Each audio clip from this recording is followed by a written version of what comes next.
Hi, welcome back. I'm Kirsten from JK Fiber Arts. Today we are going to use a hackle. I'll show you how you can create your own blends either using top or already uh, carded roving.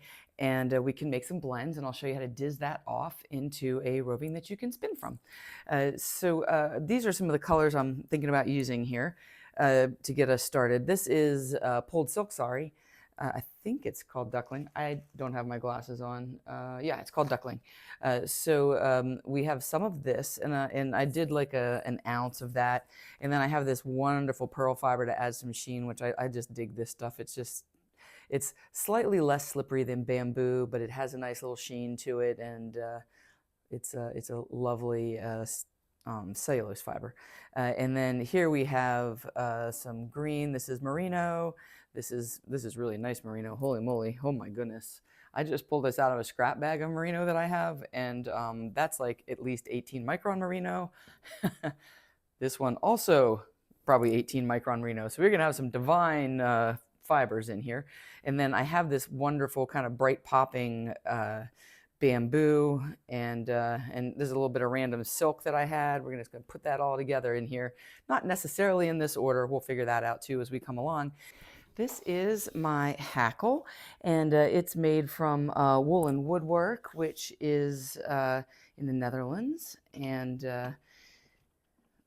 I follow them on Instagram, and they have some amazing stuff. One of the things I love about this hackle, and I will show you here, is it comes with the clamps, and the clamps are awesome. And they have a cute little heart at the end too. Aren't that adorable?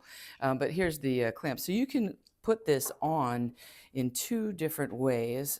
When you have your hackle, you can use it this way, or you can rotate it 180 degrees and use it this way. And you can see all the claw marks over here. This is the side that I use when I'm combing. Now, when you're making a blend, you can do it on this convex side.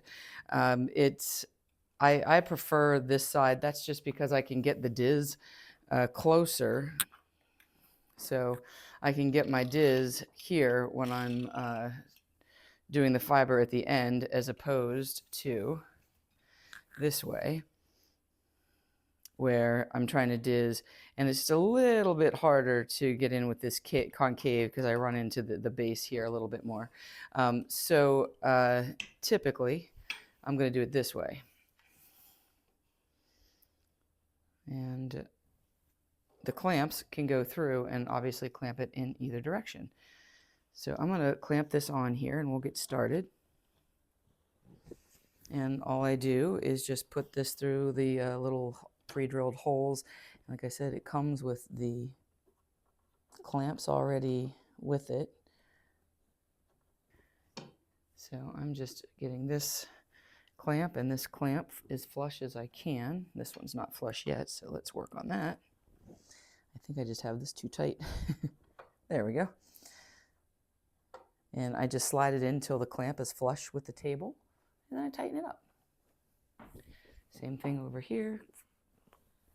The top of the clamp is flush with the wood right here, and then the C-clamp part is on the table. And this can accommodate a pretty thick table. And now this is rock solid. This top here is designed to come off, and I'll show you that, but I keep it on until I'm ready because these things will impale you, super impale you, which brings me to safety, which is you want to make sure that your tetanus shot's up to date anytime you're working with anything that's been with farm animals. Even though this is all commercial top, these tines are very, very sharp. If you've ever watched any of the videos online, some people, they're like kind of rusty on the ends, and you can make them out of nails and things like that. These aren't rusty, but they will definitely puncture you severely. So you always want to be careful, be aware that this is uncovered when it's uncovered. So let's get started here. And I haven't really decided on an order. Let me see if I can bring this into the frame for a second. And let's see, so I'm going to do multiple layers because I want this to be interspersed throughout. And I said, that's an ounce, this is an ounce, this is an ounce, this is almost an ounce. So what do we want our base to be?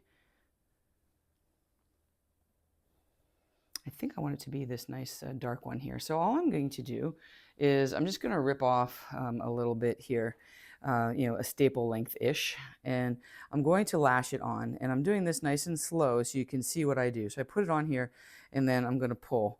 And I put it on here, and I'm going to pull. And it's just sort of combing it on there. And because this is already top, it's going to come through really easily. So I'm just going to add this in here, and you can take a bigger chunk like this and just kind of hold on to the fiber you're going to use, and you're just going to pull it across until you get to a point where you feel like you have enough accumulated layer there that you want to move on to the next color. And it is really fun. There's a couple of different techniques. This one, when you're not kind of guiding it with your other hand, is called lashing. Which is the more dangerous one, because if you overshoot and go too fast, you're going to hit your knuckles right on there, and that is not, you're not going to have a good time if you do that. But I go pretty slow. The other way is just to guide it with your hand here and just make sure that you're over the top and clearing it, and then you can pull through like that. And so what I'm going to do here is we're just going to kind of pile this on here until such time, well, for your visibility at home, I'm going to just lash for this. And when you think you have enough that you're interested, when you think you like what you have here, we're going to switch to a different color. So I'm going to leave that there, and you'll notice it's going to all accumulate on the back here. I'm trying to keep as little as possible. And the other thing is that when you're going to take this off at the end here, you can pull this out. You can do it each row as you go along, or you can do it at the end when you're getting ready to diz it off. You can kind of just give it a little pre-draft type of a thing. And that will work. And the next thing we want, what do we want next? I don't know. Let's do light green. Do we want light green, or do we want to do white? Because white would be cool. And then we could do turquoise green. And then we're going to intersperse. Oh, I don't want to forget to intersperse. So let's throw some of this texture in right out of the gate here. So this is some of that recycled sari.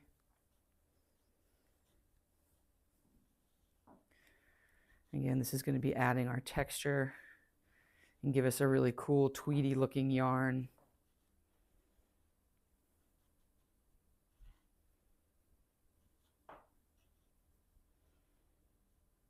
And I'm not too worried about that. That'll just push down when we add the next layer.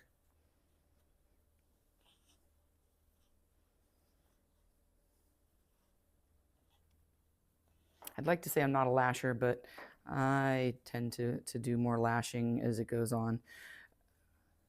Right now I'm trying to be really nice and slow and meticulous so you guys can see everything. But there, I'm going to leave that on there. And then now we are ready for the next row. Let's go white and see how that looks. I do love this pearl fiber too. Ooh. Oh yeah, this is going to be pretty. Look at that.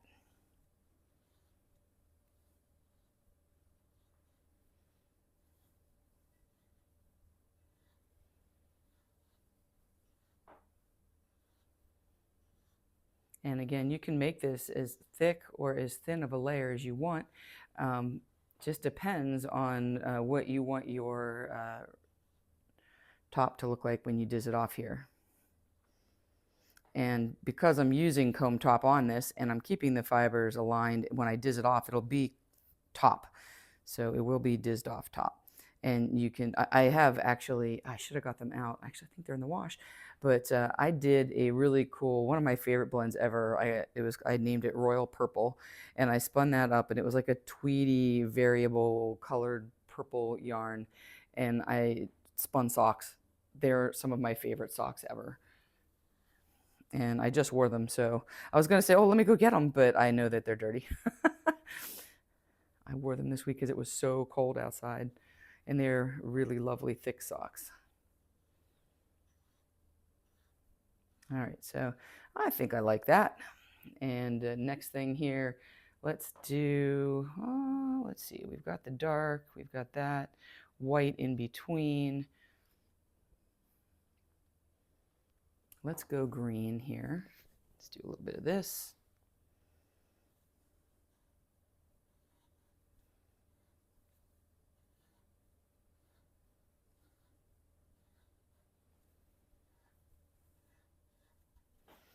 And if you look back here, you can kind of see how everything is accumulating, and you'll be able to see the layers and kind of see if you like that order of things.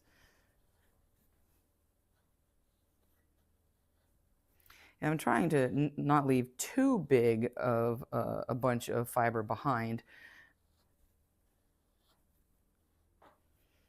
But the one thing about using a hackle, same thing with using hand combs when you have it mounted on the table. The clamped on combs is you're going to have waste. It's just a fact of life. However, when you do it this way with top that's already dyed and you're using it in a blend, the awesome part is you can take this waste at the end, and I save it and then I put it on the drum carder and use it in blends, and it's made some pretty amazing blends too. So very cool. So I'm trying to get this green layer to be a bit thicker.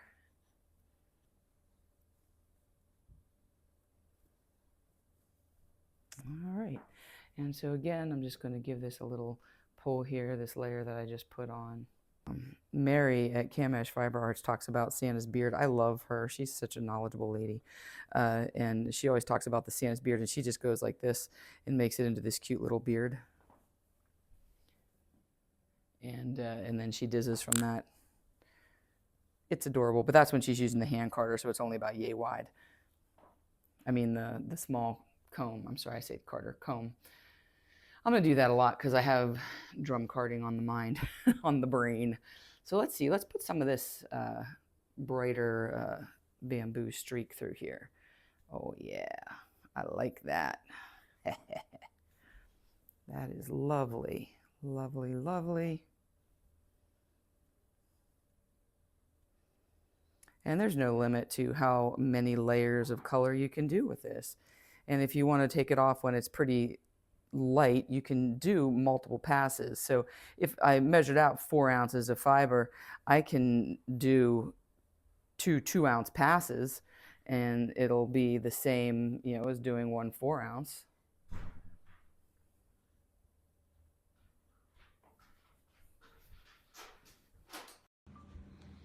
I'm going to go ahead and add another layer of sari here, because I do want this to be a nicely textured yarn. It might be a little too aggressive. But that is one of the reasons why you can use your hand to hold this in the back, especially with the sari, because it doesn't go quite as easily as the top.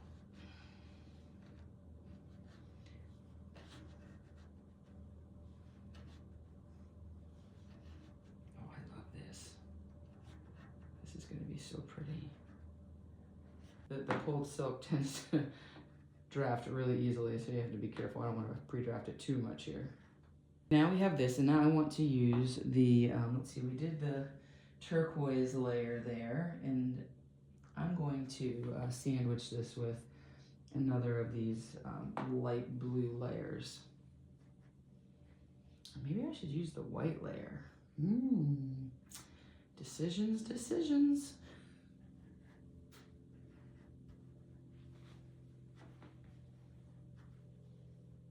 And I'm just going to keep building like this. I'm going to use some more of that plain dark turquoise too, or kind of that mallard color. And the more layers I put on here, if they're not super thick, it's all going to kind of blend, kind of blend gently together when I diz this off. If I have thicker layers, it will separate a little bit more, and it'll look more like one of those custom blended fibers that you can spin from the fold. And that can be a lot of fun too. And I think what we'll do is I'll do this, and then next, probably time after next, because I have another thing that I want to spin first, we'll show you how to spin this. And it is really fun. And I'm going at the base here to do this a little bit, just because I'm trying to pull as much as I can through here, so there's a little bit less waste. But you can do this at the end too. It doesn't have to be done right now. You can just diz, and when you get down to this part, you can pull it. I'm just trying to make it a little bit easier in the beginning. So now, let's see what we have here. Let's take a look. I usually look at the back to see where I am. So I need some darker color. Let's go one of these. So I'm gonna go this really nice dark again through this nice, I'm gonna say it's 18 micron merino. I'm gonna grab some more of this too. I really like the way this dark is contrasting here. And then I'm gonna put some white right next to it because I think that's gonna look really good together.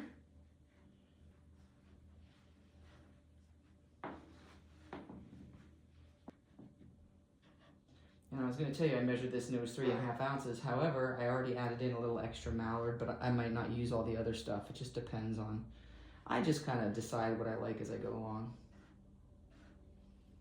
But this time I'm trying to get a nice thick layer of this sheen in here. All right.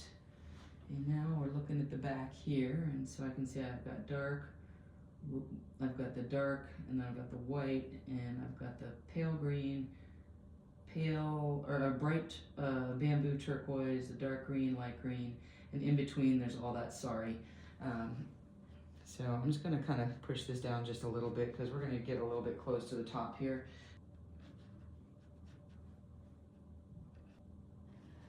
All right, we're almost done with this.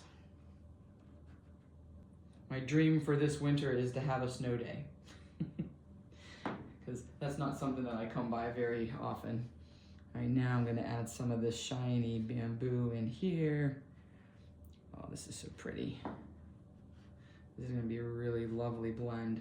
And with the bamboo and the merino, this is going to make a really nice, lovely, strong sock yarn if that's what you wanted to do with it. That's what I think I would do with it. Okay, I have found my little silk stash here, so we're just going to put some silk in. This is Tussa silk, and I think we're going to be very close to being done with this.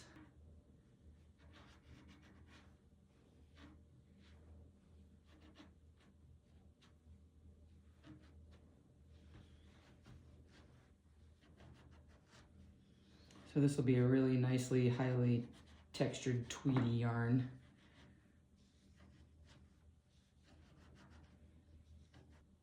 All right. Okay. So I wanted to talk to you a little bit about the diz. Here is the top for this, and this just goes on like this, and that's when you're dizzing, it keeps it from sliding off the pins at the top.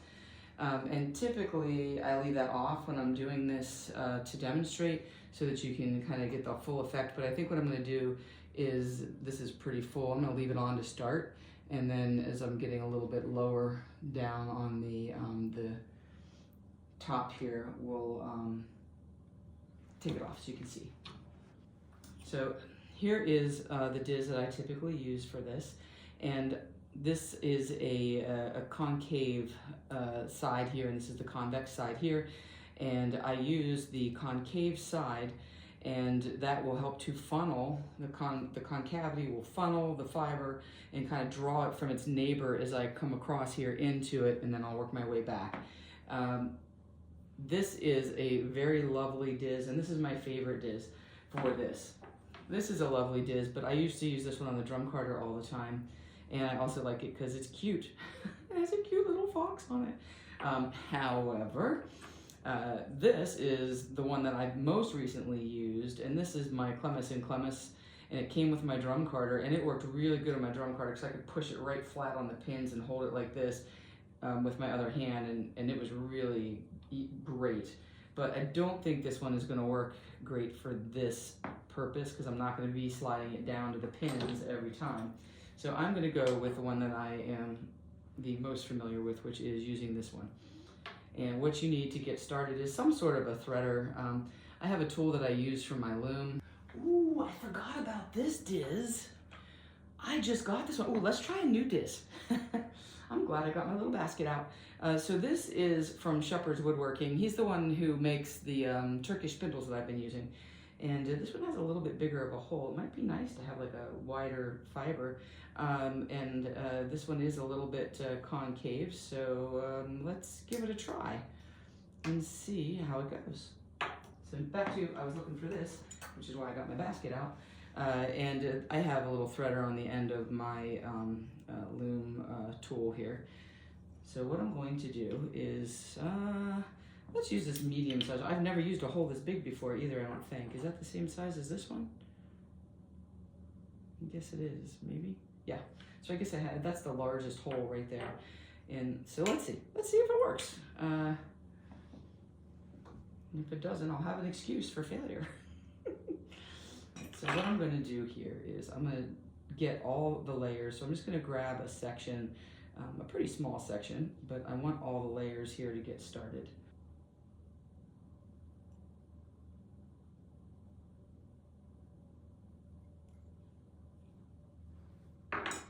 All right, and now we're ready. And so the way that you do this is you're gonna draft and slide, draft and slide, draft and slide, and I wanna make sure I'm getting this bottom stuff too. You're gonna pull out here, and then this stuff, the neighbor here, should start to funnel in when you do this. So I'm drafting and pulling here, and now you can see that the neighbor is starting to join. And again, I'm trying to make sure that I get down to the bottom here and get all of this fiber, all this good fibery goodness here. Now we're getting it. Oh, I also forgot to put my little plate down at the bottom. Darn it. Oh, this is actually quite lovely and large here.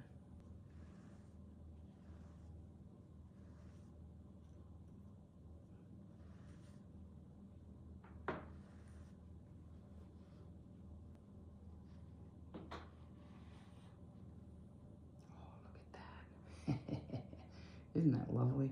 I usually have a tray on the floor and I just let it all fall into the tray and then I can pick it up, but clearly I did not get that tray out. And then what I'm doing is I'm just kind of working my way across here.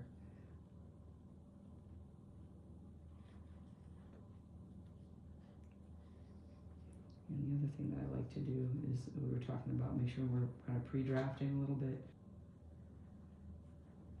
And if this breaks, it is not a big deal. You can just rethread it and keep going. Because it's going to be the same thing, whether it's all in one piece or whether it's broken. Although I always try to do it in one piece, but that's just because it's fun to try to do it in one piece. So this is starting to get harder to draft. And I'm just trying to get back to here. And I'm going to take this top off and we can kind of take a look here and see what we've got.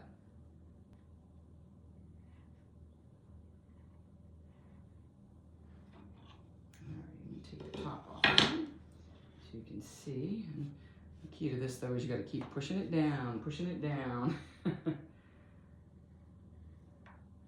And I'll be able to get in a little closer. Now that the top's not on, it's not kind of holding me up from getting in here. So I'm going to keep trying to do this. And this part, it gets a little bit slow and boring because I'm just making little tiny pulls. Trying to get as much of this as I can. Alrighty, I think that I am done.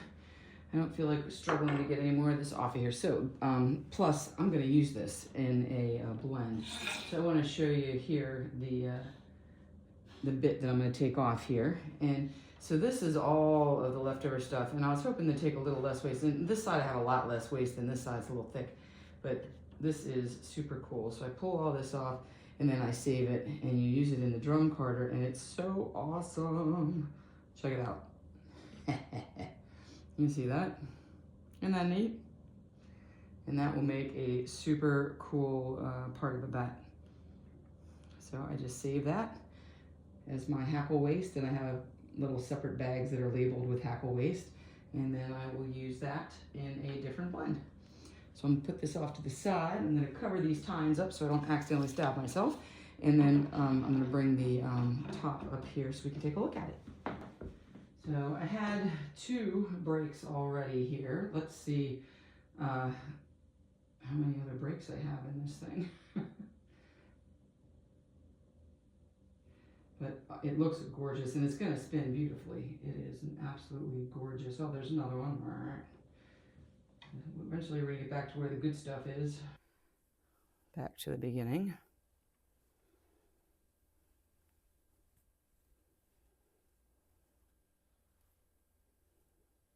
Uh-oh.